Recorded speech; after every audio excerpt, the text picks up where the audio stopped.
नमो भगवते तस्मै कृष्णायातभूतकर्मणे रूप नाम विभेदेन जगत कीर्तियो यतः सच्चिदानन्दरूपाय विश्वोत्पत्त्यादिहेतवे तापत्रय विनाशाय श्री कृष्णाय वयं नुमः। श्रीमद्भागवत महापुराण प्रथम स्कंध तीसरा अध्याय भगवान के अवतारों का वर्णन।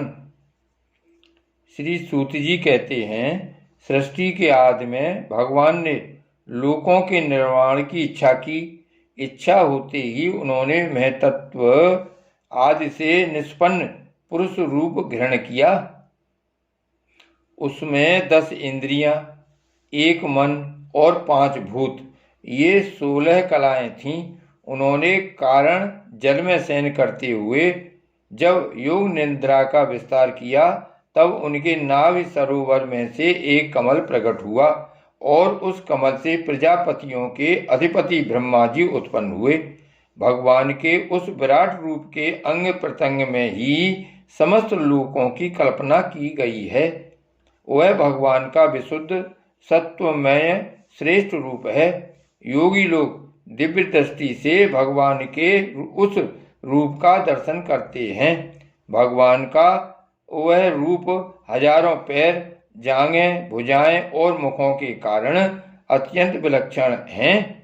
उसमें सहस्त्रों सिर, हजारों कान, हजारों आँखें और हजारों नासिकाएं हैं। हजारों मुकुट, वस्त्र और कुंडल आदि आभूषणों से वह उल्लसित रहता है।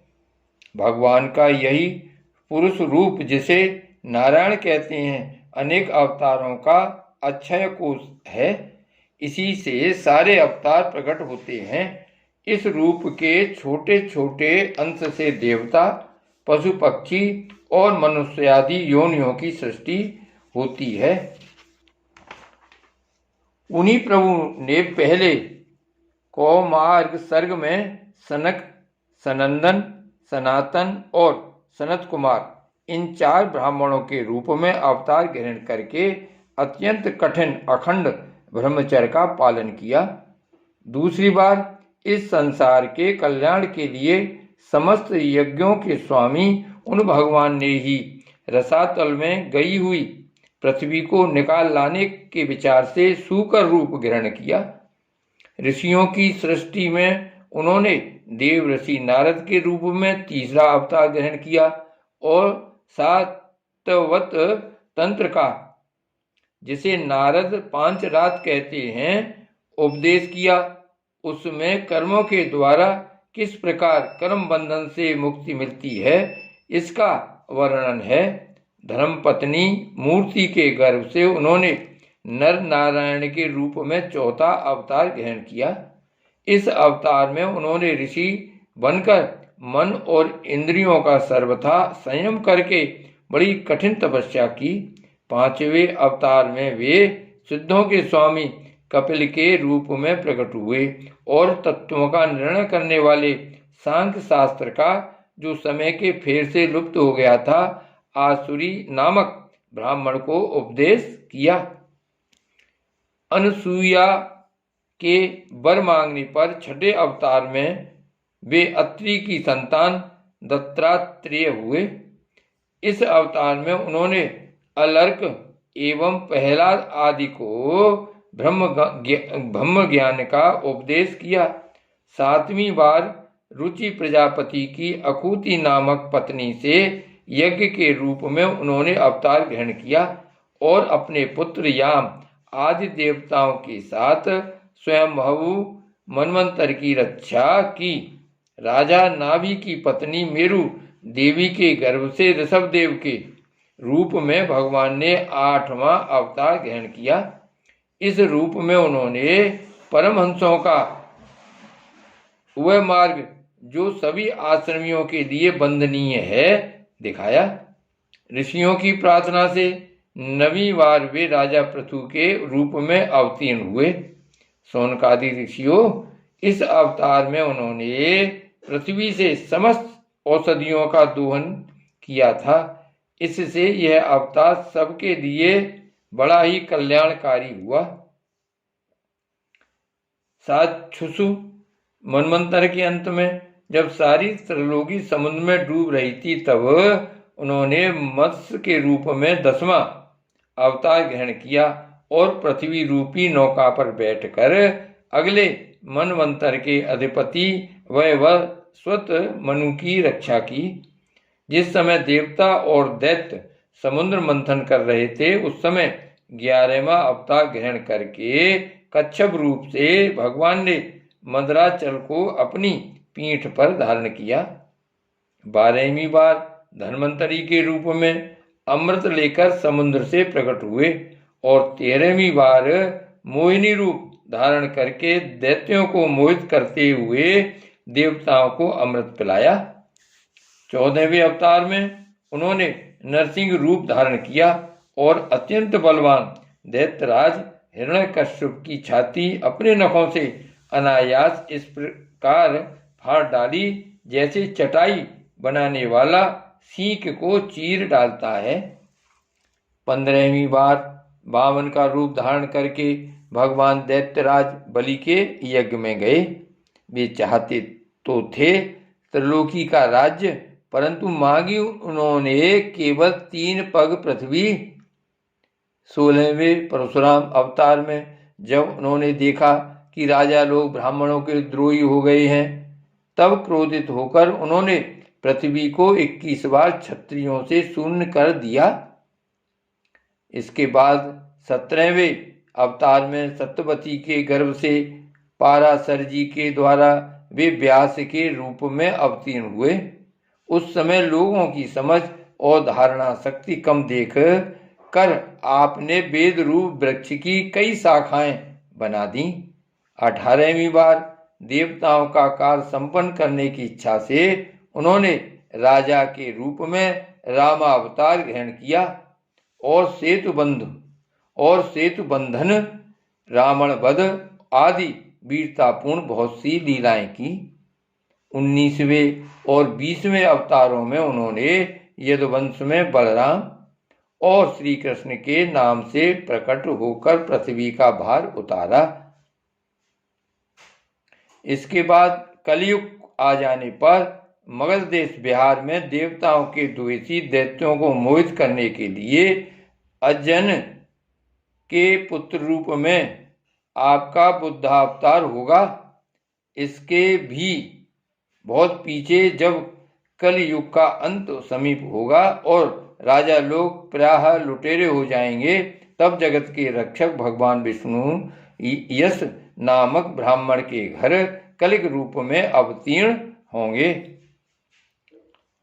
शौनकादिक ऋषियों, जैसे अगाध सरोवर से हजारों छोटे छोटे नाले निकलते हैं, वैसे ही सत्यनिधि भगवान श्री हरि के असंख्य अवतार हुआ करते हैं। ऋषि, मनु, देवता, प्रजापति, मनुपुत्र और जितने भी महान शक्तिशाली हैं, वे सब के सब भगवान के ही अंश हैं। ये सब अवतार तो भगवान के अंशावतार अथवा कालावतार हैं, परंतु भगवान श्री कृष्ण तो स्वयं भगवान अवतारी ही हैं। जब लोग दैत्यों के अत्याचार से व्याकुल हो उठते हैं, तब युग युग में अनेक रूप धारण करके भगवान उनकी रक्षा करते हैं।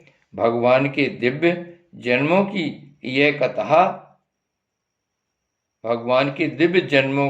यह कथा अत्यंत गोपनीय रहस्यमयी है।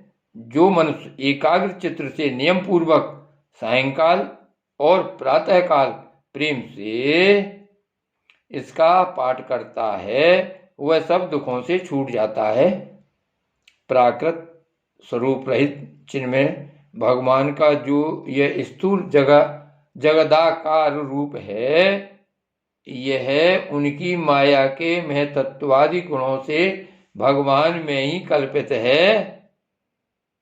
जैसे बादल वायु के आश्रय रहते हैं और धूसरपना धूल में होता है, परंतु अल्प बुद्धि मनुष्य बादलों का आकाश में और धूसरपने का वायु में आरोप करते हैं। वैसे ही अविवेकी पुरुष सबके साक्षी आत्मा में स्थूल दृश्य रूप जगत का आरोप करते हैं। इस स्थूल रूप से परे भगवान का एक सूक्ष्म अव्यक्त रूप है, जो न तो स्थूल की तरह आकार आदि गुणों वाला है और न देखने सुनने में ही आ सकता है, वही सूक्ष्म शरीर है। आत्मा का आरोप या प्रवेश होने से यही जीव कहलाता है और इसी का बार बार जन्म होता है।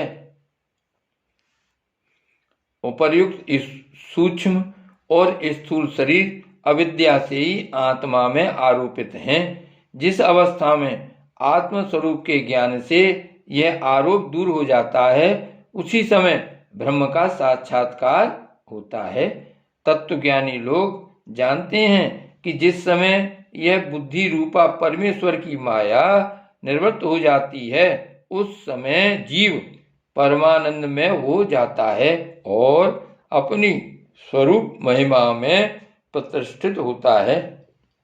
वास्तव में जिनके जन्म नहीं है और कर्म भी नहीं है, उन्हें हृदयेश्वर भगवान के अप्राकृतिक जन्म और कर्मों का तत्वज्ञानी लोग इसी प्रकार वर्णन करते हैं, क्योंकि उनके जन्म और कर्म वेदों के अत्यंत गोपनीय रहस्य हैं। भगवान की लीला अमोघ है। वे लीला से ही इस संसार का सृजन, पालन और संहार करते हैं, किंतु इसमें आसक्त नहीं होते।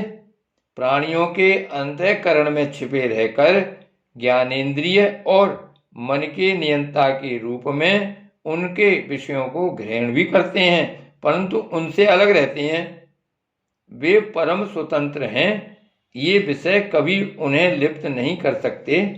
जैसे अनजान मनुष्य जादूगर अथवा नट के संकल्प और वचनों से की हुई करामात को नहीं समझ पाता, वैसे ही अपने संकल्प और वेदवाणी के द्वारा भगवान के प्रकट किए हुए इन नाना रूप नाम और रूपों को तथा उनकी लीलाओं को कुबुद्धि जीव बहुत सी तर्क युक्तियों के द्वारा नहीं पहचान सकता। चक्रपाणी भगवान की शक्ति और पराक्रम अनंत है, उनकी कोई था नहीं पा सकता। वे सारे जगत के निर्माता होने पर भी उससे सर्वथा परे हैं। उनके स्वरूप को अथवा उनकी लीला के रहस्य को वही जान सकता है जो नित्य निरंतर निष्कपट भाव से उनके चरण कमलों की दिव्य गंध का सेवन करता है। सेवा भाव से उनके चरणों का चिंतन करता रहता है।